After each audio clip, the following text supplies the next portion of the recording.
Hi Steve, Quentin, we're just looking at your golf swing here, bud. This is on the 11th hole. You're hitting a 6-iron in, or something like that I guess, and you're trying to hit it maybe in with a little bit of a low draw.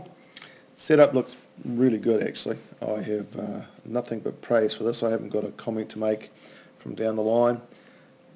Club face looks correct, feet look correct, shoulders are correct, arms and legs, they all look correct, and the basic shape of your posture is fantastic. So that's a real credit to you, buddy. You've done a great job in that area. Just looking at your swing plane now. So when we make your backswing and your downswing, my comment would be that about this point in time, would like to see the club a little bit shallower or flatter. So a good place for the club to be right now would be probably somewhere in here. And to do that you need to rotate your forearms clockwise. So if you hold your arms out in front of you and you just rotate them clockwise, that's what will be required. Now just a little bit further down the track, you can see it from there, as you come to the golf ball, your shaft is above the plane. It's on a good plane, but it's above the plane.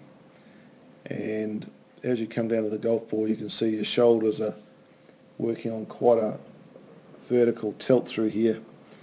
And I know that I've asked you to do that for a little bit just to get you in the ball a lot better.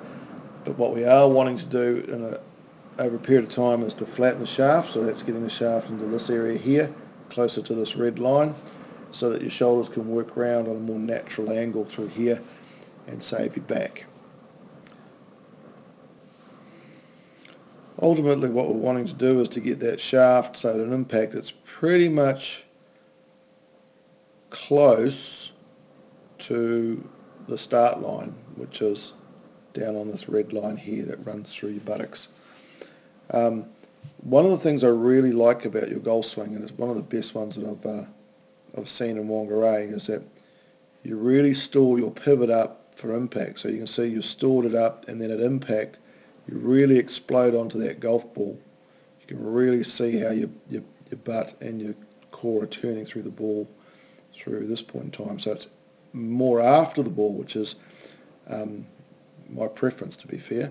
And you can also see that your back foot is actually really squeezing into the ground and pushing forward, and that's a real good thing. It's a very famous golfer by the name of Ben Hogan did a lot of that. Gary Player too, for that matter. A lot of the guys that are your frame, so a little slight, not too heavily built, relying on their back leg to really thrust through the golf ball to add the extra speed, and that's a very, very clever thing to do. Don't want to lose that.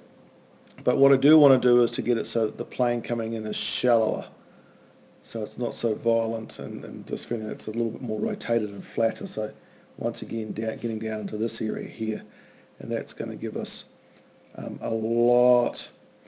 probably actually a little bit more power and definitely a lot more accuracy, especially in, right across all your clubs.